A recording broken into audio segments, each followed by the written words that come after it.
Bienvenue chez vous, résident. C'est votre mère Alistair de retour une fois de plus. Et aujourd'hui, nous plongeons profondément dans l'univers monstrueux de Godzilla Kong, le Nouvel Empire.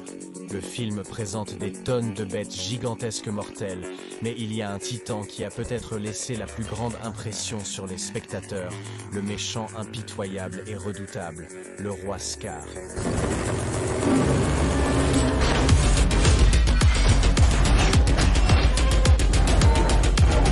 Nouvelle addition à la franchise Godzilla et Kong est rapidement devenu l'un des personnages les plus discutés depuis la sortie du film. Mais qui est ce mystérieux souverain et qu'est-ce qui le rend si redoutable ennemi? Et est-il aussi puissant qu'on le prétendait avant la sortie du film? Eh bien, attachez-vous, allons-y.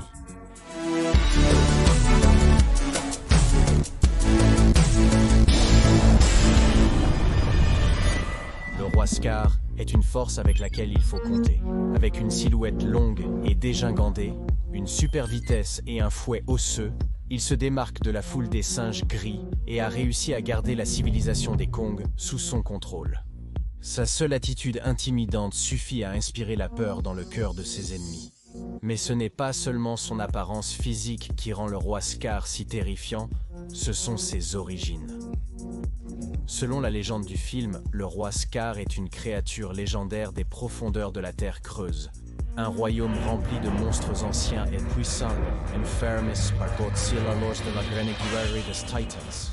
On dit qu'il est le souverain d'un domaine souterrain caché à la vue de tous, commandant des légions de fidèles pour faire son offre. Et même s'il ne mesure que 97,53 mètres de haut, plus petit que Godzilla et Kong, ce behemoth possède un arsenal de capacités dévastatrices qui en font une véritable force de la nature. Il est incroyablement agile, capable de se déplacer sur le champ de bataille de manière dont Kong ne pourrait que rêver. Cela a nivelé les terrains de jeu lorsqu'il s'agissait d'affronter même le roi des monstres. Mais ce ne sont pas seulement ses capacités physiques. Son intelligence lui permet de planifier des stratégies de guerre et d'exécuter des attaques bien pensées en étant le cerveau de l'espèce des grands singes. Et avec son intelligence, il est l'un des rares à pouvoir utiliser pleinement des armes telles que le fouet d'os, qui lui a donné un avantage immédiat dans le combat à distance fait à partir de la colonne vertébrale d'une chauve-souris de guerre. Cela donne à Scar un écart de 243,8 mètres qui lui permet de désarmer et de trancher ses ennemis en soumission. Et avec cela, il est capable d'étrangler Kong tout en souriant joyeusement à sa disparition. Mais ce n'est pas seulement le coup de fouet qui rend Scar si puissant, mais aussi son armée à sa disposition. En étant un titan alpha, il est capable de rassembler les titans inférieurs et de les utiliser contre ses ennemis. Et avec le pouvoir du nombre, il est capable de dominer ceux qui se dressent devant lui. Cela se manifeste sous la forme des Kong qui ont décidé de se ranger de son côté pour maintenir les masses en ligne et qui en retour ont reçu des avantages spécifiques comme un meilleur niveau de vie. Mais pas seulement. Il a aussi le gigantesque titan de Shimo sous son contrôle. Celui dont le pouvoir a recouvert la Terre lors de la première ère glaciaire, il la commande à faire sa volonté en utilisant le cristal à l'extrémité du fouet. C'est probablement un morceau de Shimo qui a été cassé et qui est télépathiquement lié au titan de givre, ce qui signifie que Scar peut infliger de la douleur au point que Shimo n'a d'autre choix que de se plier à sa volonté, utilisant ses pouvoirs contre ses ennemis. Cela est capable de bloquer le soleil et de commencer le processus de création d'une toute nouvelle ère glaciaire, et peut aussi instantanément geler les titans combattants, les rendant sans défense. En utilisant Shimo et son armée de singes, Scar gagne le titre de menace pour la fin du monde, mais il est aussi incroyablement résistant. Résistant à plusieurs explosions du rayon spirale évolué de Godzilla, et même aux coups de poing du gant de bête bioniquement amélioré de Kong. Bien que Scar soit un adversaire redoutable sur le papier, il a quelques faiblesses qui l'empêchent de se mesurer à d'autres méchants comme Mechagodzilla ou le Diable à 3 têtes. Bien que Scar soit agile, il ne donne pas les coups de poing les plus puissants de l'espèce des grands singes. Il est mince, vieux et plus petit que Kong, ce qui signifie que les assauts peuvent le mettre KO ou le laisser à la merci de Shimo, qui doit le sauver à plusieurs reprises. Et sans son fouet, il est sérieusement désavantagé. Et encore plus, Lorsque le cristal est détruit, coupant la capacité de Scar à contrôler Shimo, le singe rouge n'a de pouvoir sur personne, étant jeté comme s'il n'était rien, nous amenant à croire que Scar n'a acquis son pouvoir que par la cruauté et les armes à sa disposition, plutôt que par une pure prouesse physique.